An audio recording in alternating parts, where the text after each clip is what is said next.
Hi there, this is Jacob Nash Engineering Lessons, and this is Unit 1.1, Lesson 9, and it is on pulleys in terms of gears. And you noticed that Lesson 3 was on pulleys also, but this is in terms of gears. So we calculated the IMA and AMA of that simple machine, but now we might try to calculate some gear ratios of pulley. So first, let's figure out some characteristics of pulley. First, the method of transmitting force is on a belt. Here is a belt that, and it's not dotted. If it was dotted, that would mean that it's a sprocket, and that would be a chain actually. And so another characteristic of it is that it's typically quieter than a sprocket. That's terrible writing because the stylus is not good on here. And there's no lubrication needed to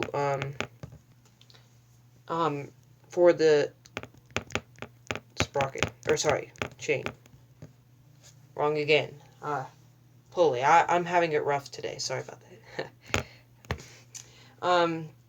Another thing is that it's slightly cheap and inexpensive compared to maybe a sprocket, and it can also slip. That's a disadvantage. The other things were advantages, but this one's a disadvantage because it's not actually connected to it.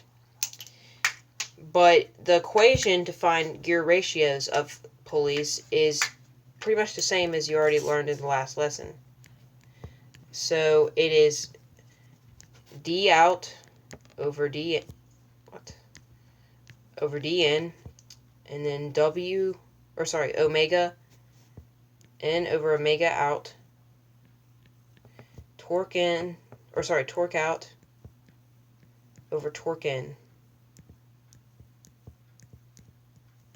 And if you notice, there's something missing compared to what you might have learned in the last video.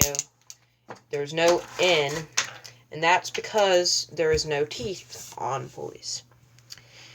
If you notice, if it had teeth, it might be displayed as dotted lines, or it might be displayed as this, like actually spiky.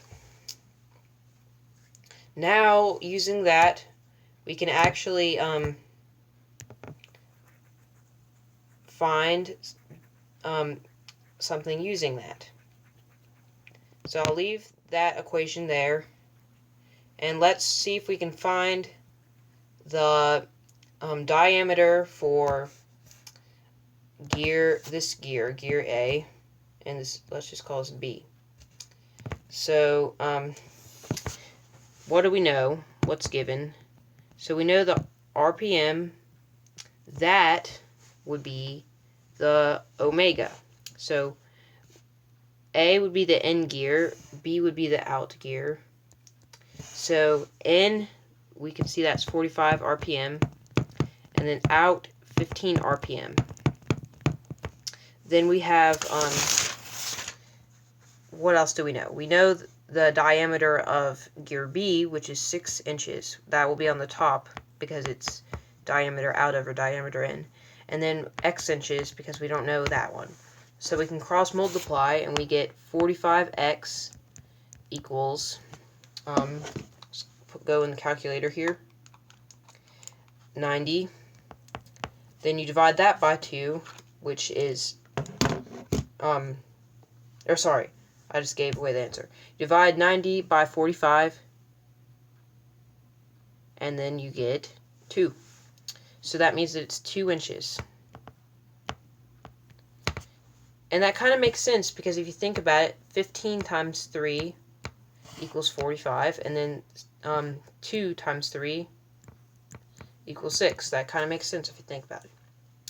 And that would actually be all for this video. Thank you for watching, and see the final video for this unit on sprockets.